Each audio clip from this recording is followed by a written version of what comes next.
Classe para batismo. Lição de hoje: a família da nova vida, a igreja. Aula 11, páginas 37 a 40, da sua apostila de integração e discipulado, que prepara você para o batismo nas águas, para a consolidação e o início do processo do discipulado.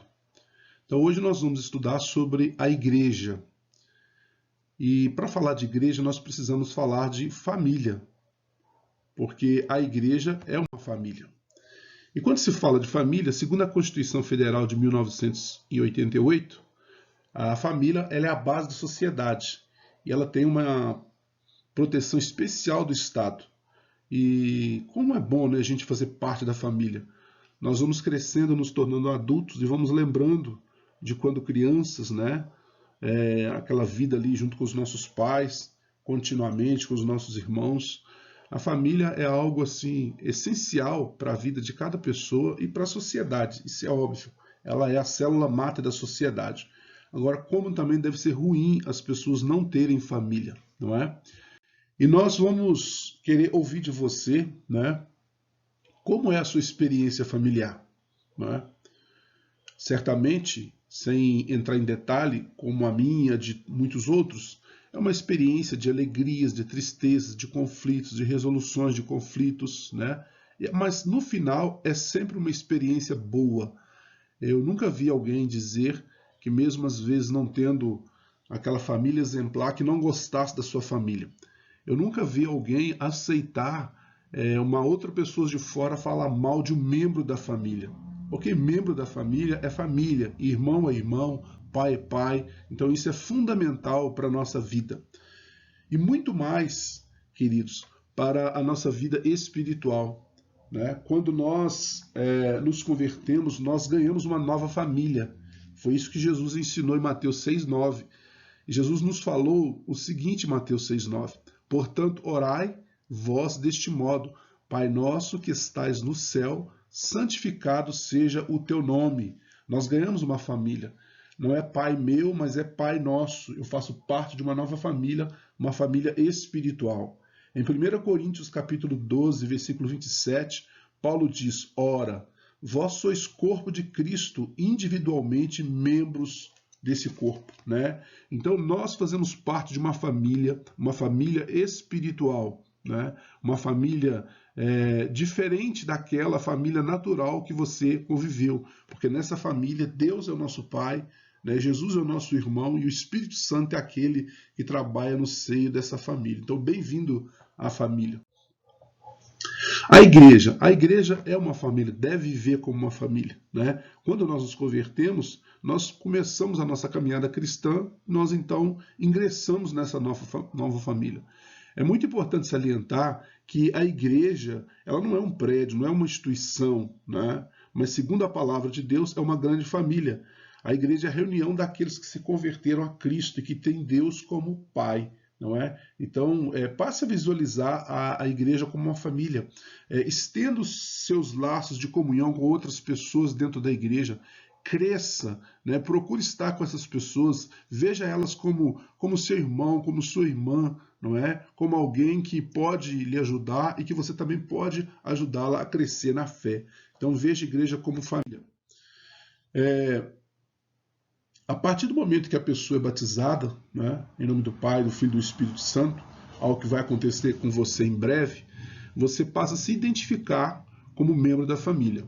Muitas pessoas falam que não, você já é membro da família, você já é da igreja, mas o que identifica o cristão como sendo parte da igreja e fazendo ele se tornar um membro dela é quando ele passa pelo batismo nas águas, o batismo de arrependimento de pecados. Não é? E nós vemos também que essa igreja ela pode ser vista de duas maneiras. Não é? Ela é uma igreja universal e invisível, né? Que junta os crentes de todos os períodos, de todas as épocas, né? De todos os lugares do planeta, de todos os tempos. Essa igreja universal e invisível. Né? Até pessoas que estão mortas e fazem parte da igreja um dia serão ressuscitadas para estar com Cristo e compor a igreja como um todo. E existe também a igreja local e visível, crentes que se reúnem em um determinado tempo e local. Nós, por exemplo, estamos nos reunindo na IBREM, nós fazemos parte dessa igreja local e visível. E nós fazemos parte também de uma igreja que é universal e invisível. Qual que é mais importante? Não existe, é uma só. É uma igreja que é universal e invisível e que também é local e visível. Toda igreja que é hoje uma igreja universal e invisível, composta de pessoas de outras épocas, elas foram parte também de uma igreja local e visível. Portanto, você não pode ser filho de Deus, viver como filho de Deus, falar que faz parte da família de Deus, se você não estiver congregando, se você não tiver compromisso com uma igreja local e visível. Isso é fundamental para a sua fé e para o seu crescimento. Não existe crentes, filhos de Deus, fora de igreja local e visível. É necessário, isso é fundamental. Foi Jesus que instituiu isso, assim como foi ele que instituiu o batismo também e a ceia. A IBREM, então, por exemplo, a IBREM foi fundada em 1985, né? E hoje é uma igreja que pode ser considerada pequena e grande, né? Por que pequena e grande? Tem como uma igreja ser pequena e grande? Sim. A igreja pequena é composta das células, as reuniões dos lares que acontecem toda semana em diversos lugares da cidade. Essa é a igreja pequena. Jesus disse, onde 2 ou 3 estiverem reunidos no meu nome, ali eu estou no meio deles. A igreja sempre foi uma igreja pequena e sempre foi uma igreja grande. Não falando apenas da IBREM, da Igreja Batista Resplandecendo Estrela da Manhã, mas da igreja como um todo. A igreja sempre se reuniu nos lares, não é? E isso é fundamental. Você vai se batizar, ou mesmo antes de se batizar, você deve procurar uma célula mais próxima da sua casa para fazer parte daquela célula. Porque fazer parte de uma igreja em célula é necessário fazer parte de uma célula também. A grande igreja, ela se dá nos cultos públicos, nos eventos grandes, nos ministérios, né? Nos cultos públicos nós temos 2 momentos fundamentais, que são a ceia do Senhor e dízimos e ofertas. A ceia do Senhor a gente realiza uma vez ao mês e dízimos e ofertas é parte da adoração, né, da nossa vida, acontece em todos os cultos e deve acontecer em todos os cultos, porque é parte da nossa adoração a Deus. Então, a IBREM é uma igreja em célula. De acordo com Efésios capítulo 2, versículo 19 a 22, né, esse texto aí, Paulo fala sobre o corpo de Cristo, a igreja vivendo como um corpo, não é? E funcionando através dos pequenos grupos, como você vê aí na figura da multiplicação de pães, uma ilustração da multiplicação de pães, quando Jesus mandou distribuir as pessoas em grupos pequenos para que depois ele pudesse fazer a redistribuição dos pães e dos peixes. Então vamos ler o texto aqui e a gente entender que essas palavras em azul, elas têm um significado muito grande para a gente, porque elas mostram o que nós somos, onde nós estamos e para que nós estamos ali. Não é? Vamos ver. Assim, pois, não sois mais estrangeiros. Tá? Você não é mais estrangeiro, você não é mais, quando você se batiza, quando você faz parte da igreja, você não é mais um ignorado, um indivíduo. Você é parte de um corpo. Nem forasteiros, antes sois concidadão dos santos, membros da família de Deus, membros da família de Deus. Você faz parte agora da família de Deus, não é? Então você antes era uma pessoa solta, era uma pessoa desconectada da família de Deus, mas agora você faz parte. Versículo 20, edificado sobre o fundamento dos apóstolos e dos profetas. Aqui a referência, obviamente, é aos apóstolos e aos profetas daquela época de Jesus, mas também representa nos dias de hoje os líderes, a liderança, não é? A igreja foi edificada sobre, teologicamente falando, sobre o fundamento dos apóstolos e dos profetas, mas a igreja ela se mantém através de um corpo de líderes, né? De um corpo de líderes que continua edificando essa igreja, né? Então existe alguém para lhe ajudar, existe alguém para lhe ensinar, existe alguém que é responsável pela sua vida. Não só um pastor, mas vários pastores, vários líderes de células, supervisores, que vão estar lhe ajudando a crescer na sua fé. Sendo o próprio Cristo, Jesus, a principal pedra de esquina. Jesus é o cabeça sobre todos, né? No versículo 21, no qual todo o edifício bem ajustado cresce para o templo santo no Senhor. No versículo 22, no qual também vós, juntamente, sois edificados para a morada de Deus. Então, todo edifício bem ajustado. Nós, como membros da igreja, da família de Deus, nós estamos ali para ser ajustados. A nossa vida está ali para ser restaurada, a nossa alma, todo o nosso ser. E nós precisamos nos ajustar, nós precisamos amar as pessoas, aceitar as pessoas, nos submeter uns aos outros. Então, assim, a igreja é uma família. Então, passe a ver a igreja como uma família, não é? E relacione-se dependendo de Deus, dependendo do Espírito Santo, né? Dependendo da palavra de Deus. Então, dentro dessas duas ordens que nós mencionamos anteriormente, né? Dessas duas práticas do culto grande, da reunião grande, nós temos a primeira, que é a ceia do Senhor, né? A ceia do Senhor é uma refeição cerimonial que nós temos uma vez ao mês, no caso da nossa igreja, uma vez ao mês no templo, e uma vez ao mês, na terceira semana do mês, nós temos também ela sendo realizada nas células. Então, o que é importante? Essa ceia ela foi instituída por Jesus alguns dias antes da sua morte, né? Essa ceia é uma ordenança de Jesus para a igreja, ela não é algo opcional. Ela é uma festa espiritual, né? Em torno do sacrifício de Jesus, daquilo que ele fez na cruz do Calvário. Ela representa a nossa fé em Jesus, né? Representa a nossa fé em Jesus, ela assegura a nossa comunhão com Cristo, a nossa comunhão com os irmãos e as bênçãos dessa comunhão. E nessa ceia existem dois elementos, como você pode ver na figura. Os dois elementos são o pão, que simboliza o corpo de Jesus, e o vinho, o suco de uva, que simboliza o sangue de Jesus. E ambos os elementos, eles são tomados, né? E eles representam a morte de Jesus, que foi anunciado, né? E nos mostra também a importância de nós relembrarmos disso e de nós também continuarmos anunciando e proclamando, né, a volta dele, porque ele vai voltar para nos buscar. Um outro ponto importante sobre a ceia é que a ceia ela se relaciona tanto com o passado, né, a morte de Cristo, que nós fazemos em memória, como ela também se relaciona com o presente, a nossa comunhão, a comunhão que temos no presente agora, hoje, nesses dias, né? Comunhão que temos com os nossos irmãos através das reuniões das células. Então isso é fundamental, relaciona-se com o passado, com aquilo que Cristo fez, eu sou uma nova criatura, nenhuma condenação há para mim, né? E relaciona-se com o presente, a nossa comunhão com as pessoas, com os irmãos. E também se relaciona com o futuro, porque ela antevê o arrebatamento da igreja e a boda do Cordeiro, a grande ceia, né? Bodas do Cordeiro significa a ceia que nós vamos ter com o próprio Cristo, né?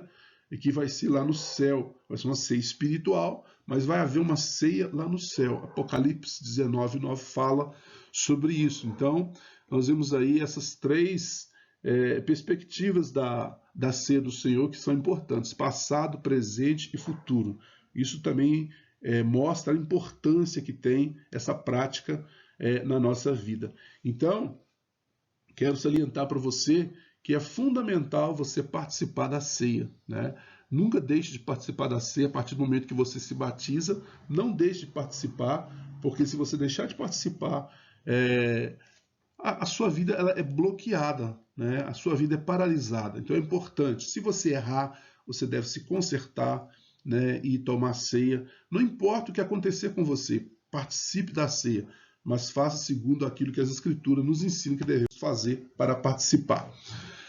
Dízimos e ofertas também é parte do nosso culto, né? E nós chamamos parte do culto de adoração. É um ato de adoração, não é apenas entregar dinheiro na igreja para as pessoas. Dízimos e ofertas é parte do nosso culto de adoração ao Senhor, né? O dízimo é um princípio da Bíblia Sagrada, né? Que estabelece que 10% da renda de uma pessoa deve ser devolvidos a Deus, né? Em confiança e gratidão pela sua provisão. Deus, queridos, ele se relaciona conosco através do dinheiro, né? Ele se relaciona conosco através do dinheiro. Inclusive, o nome de Deus, um dos nomes dele é Jeová Jireh, o Deus que provê, o Senhor proverá, né? É o significado Jeová Jireh. E Jesus, se a gente vê no Novo Testamento, Ele falou mais de 2050 vezes sobre dinheiro. Então Deus ele se relaciona conosco através do dinheiro. E a primeira relação que ele tem conosco através do dinheiro é quando devolvemos os dízimos e entregamos as ofertas. Em Malaquias capítulo 3, versículo 8, né, ao versículo 12, né, o Senhor também, né, através do Espírito Santo, nos mostra ali sobre a questão do dinheiro. E Deus fala assim: roubará o homem a Deus? Todavia vós me roubais e dizeis: em que te roubamos? Aí Deus responde para o povo: vocês me roubam nos dízimos e nas ofertas. Então é possível alguém roubar de Deus? Sim, a pessoa pode roubar de Deus, porque o dízimo ele é entregue pela fé, né? Se não existe fé, a pessoa não consegue fazer isso, né? Então, isso é fundamental. E o dízimo, você pode ter certeza absoluta, dízimos e ofertas é um princípio universal, é uma prática universal e permanente, né? Não é uma questão só da lei, mas sempre existiu. A oferta é algo voluntário, feito de acordo com o desejo do doador, né? E é baseada na sua generosidade, né?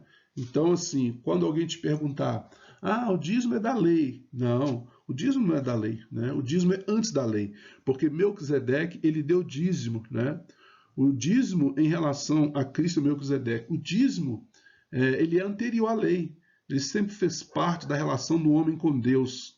Abraão não deu dízimo sob a lei, né? Mas ele deu dízimo pela fé. Ele foi justificado pela fé.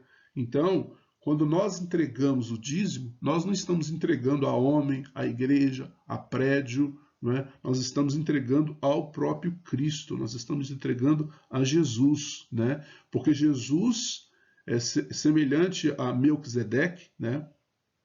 Ele é o sacerdote, né? Ele é o sumo sacerdote, é o sacerdote eterno, né? Da ordem de Melquisedeque. E é ele quem recebe os dízimos, não as instituições, não as pessoas. Então isso é muito importante. E vale enfatizar, tanto o dízimo e a oferta é um ato de fé. Tirar 10%, né, daquilo que você recebe é um ato de fé, porque você vai ter que depender de Deus, porque talvez não vai ser suficiente para o seu sustento tirar aqueles 10, mas você faz pela fé, pela confiança que você tem que Deus é o seu Senhor e o Senhor proverá para você, né? Você vai aguardar nele, você vai esperar nele. Então você precisa fazer isso por fé. E se você fizer por fé, você agrada a Deus. Então isso é algo importante para a sua vida.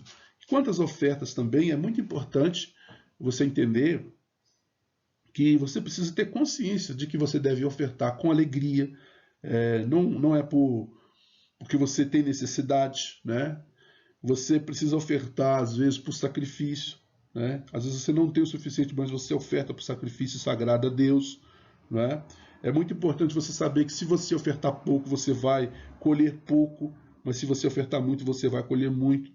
Então, a questão da oferta, para a gente concluir, ela também é fundamental para a sua vida, para a sua relação com Deus, né? E o seu crescimento espiritual, ele depende dessa relação que você tem com Deus, devolvendo dízimos e ofertas. Espero que eu tenha sido claro para você, né? E que você possa crescer nessa área também de adoração. Duas questões importantes para a gente concluir essa microaula, né, sobre a família da nova vida, ou seja, a igreja, ser parte da igreja. A primeira dessas duas questões importantes, é a obediência, né? A primeira é a obediência. Em Hebreus capítulo 13, versículo 17, fala que nós devemos obedecer aos nossos líderes para que eles, né, para que a gente seja abençoado e para que eles também não fiquem fazendo o trabalho de Deus como que gemendo, sofrendo, porque a nossa obediência, às vezes, ela está sendo meio que forçada. Então, a obediência é fundamental para o seu crescimento. A igreja é uma família, onde Deus é Pai, né? Nós temos Deus como Pai, Jesus por Filho, e os irmãos, os outros irmãos, né, nossos, são parte dessa família, né? E todos os convertidos são filhos de Deus, e irmãos de Jesus também, e dependemos uns dos outros. E como em qualquer família, a gente tem uma autoridade maior, né? No caso nosso, da família espiritual, é o pai, né? Na nossa família material, física também, humana, é o nosso pai. E no caso da nossa família espiritual, é Deus Pai, né? E nós temos líderes, né? Líderes que vai nos orientar, né? Deus nos orienta através dos nossos líderes, então nós devemos obedecê-los. A outra questão importante é a submissão. Parece a mesma coisa, mas há uma diferença aí, porque nós temos líderes aos quais nós nos submetemos a eles diretamente. Mas existe também um outro nível de submissão, não é? Que é a submissão uns aos outros. Não é? Existe uma submissão que é na vertical, para aquele que está acima de mim, que é o meu líder, né? O meu pastor, o pastor presidente da igreja, os pastores, o líder de célula, o supervisor de célula. E existe também uma outra relação de submissão, que é uma submissão na horizontal. Efésios 5, 21 fala sobre essa submissão, dizendo: sujeitai-vos uns aos outros no temor de Cristo. Então, na verdade, todos nós, independente de hierarquia, se assim podemos dizer, de maturidade, de grau de maturidade ou de instrução na palavra de Deus, todos nós devemos nos sujeitar uns aos outros no temor de Cristo. Não é apenas sujeitar ao outro. Eu tenho que sujeitar. Não. Mas é no temor de Cristo, porque nós tememos a Cristo e nós estamos conectados com Cristo, então a gente se sujeita uns aos outros, independente de maturidade, tempo de igreja. Eu também tenho que me sujeitar a você, você sujeitar a mim. Então existe essa relação aí de submissão na horizontal. Então assim a igreja é uma família e a gente vai cuidar uns dos outros, né, em amor, em autoridade, em submissão, e assim a gente vai vivendo, vai crescendo, vai edificando a vida do outro e ajudando, fazendo com que novas pessoas possam conhecer a Cristo e se tornarem filhos de Deus. Então, para a gente concluir, quero lembrar você de realizar as tarefas da apostila, né? Para você saber as respostas, você vai lá na página 9, que você vai encontrar as respostas da tarefa, tá ok? Então, vou fazer uma oração por você, que esse tempo, né, que você está estudando a palavra de Deus, estudando o conteúdo da apostila, seja um tempo de preparação, onde você está crescendo no conhecimento, né, e que você também esteja crescendo na graça do Senhor Jesus Cristo, tendo experiências com Deus, né, tendo experiências com Deus e se preparando para aquele dia, o dia do teu batismo de arrependimento de pecados, um dia muito importante e que você realmente deve se preparar, e por isso você está aí aprendendo esse conteúdo. Leia a Bíblia todos os dias, procure ler a Bíblia uma vez ao ano, ore, tire tempo para adorar a Deus, né, para ouvir louvores, para adorar, para estudar a palavra de Deus. Pai, em nome de Jesus Cristo, nós te agradecemos porque Tu és o nosso Pai nosso. Nós fazemos parte de uma família, nós não estamos sozinhos, nós não somos estrangeiros nem forasteiros. E esses irmãos que estão se preparando agora também para o batismo nas águas, Deus, que eles possam se sentir parte desta família, Senhor. Que eles não se sintam, Pai, forasteiros ou alguém no meio da multidão da igreja, Senhor. Mas que eles sintam parte, Pai, do corpo de Cristo. Que eles possam encontrar também seu lugar deles, ó Pai, dentro da reunião celular, dentro do encontro que se tem toda semana nas células, ó Pai, em nome do Senhor Jesus. E usa a vida deles, Pai, usa o testemunho deles também, para que eles possam abençoar a vida de outros. Pai, nós oramos em nome do Senhor Jesus Cristo, nós te agradecemos pela vida de cada um deles, em nome de Jesus. Amém. E até a próxima lição.